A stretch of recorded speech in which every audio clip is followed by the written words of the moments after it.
தாவீது கோலியாத்தை கொன்றான். இந்த சம்பவம் நம்ம எல்லாருக்கும் தெரியும். ஆனால் இதுக்கு அப்புறம் நடந்த சம்பவங்கள் என்ன அப்படின்னு பார்க்கும் பொழுது, ஜனங்கள் என்ன பண்றாங்கன்னா, சவுலை காட்டிலும், சவுல் தான் ராஜா, சவுலை காட்டிலும் தாவீதை அதிகமாய் கொண்டாட ஆரம்பித்தார்கள். இந்த காரியம் சவுலுக்கு மிகவும் எரிச்சலா இருந்தது. அதனால சவுலினால தாவீதினுடைய உயிருக்கு மிகப்பெரிய அச்சுறுத்தலும் இருந்தது. அதனால தாவீது என்ன பண்றான்னா, சவுலுக்கு தப்பி காட்டுக்குள்ள போய் ஒளிஞ்சுக்கிறான், தன்னுடைய உயிரை காப்பாற்றும்படி.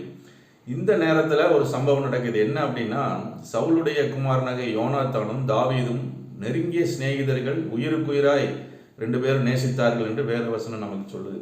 அப்படி பார்க்கும்போது இந்த யோனாத்தான் தாவீதோடு போய் உடன்படிக்கை பண்ணுகிறான். 1 சாமுவேல் 20ஆம் அதிகாரத்துல 15 ஒரு 18 வசனங்களுக்குள்ள நீங்க வாசிச்சீங்கன்னா, அவன் தாவீதின் குடும்பத்தோடு உடன்படிக்கை பண்ணினான் என்று சொல்லி அங்க இருக்கும்.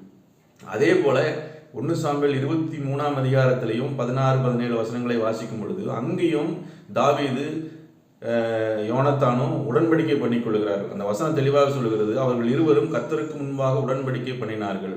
பின்பு தாவீது காட்டில் இருந்து விட்டான், யோனாத்தானோ தன் வீட்டிற்கு போனான் அப்படின்னு சொல்லி அந்த வசனம் இருக்கும். அந்த வசனத்தை அநேக வேத ஆராய்ச்சியாளர் என்ன சொல்றாங்க அப்படின்னு சொன்னா, இந்த யோனாத்தான் செய்த மிகப்பெரிய தவறு என்ன அப்படின்னா, அவன் உடன்படிக்கை பண்ணினதற்கு அப்புறம் அவன் தாவீதோடு கூட அவன் இருந்திருக்க வேண்டும். அவனை விட்டு விட்டு திரும்ப தன்னுடைய வீட்டுக்கு போனது தான் அவன் செய்த தவறு அவன் வாழ்க்கையில.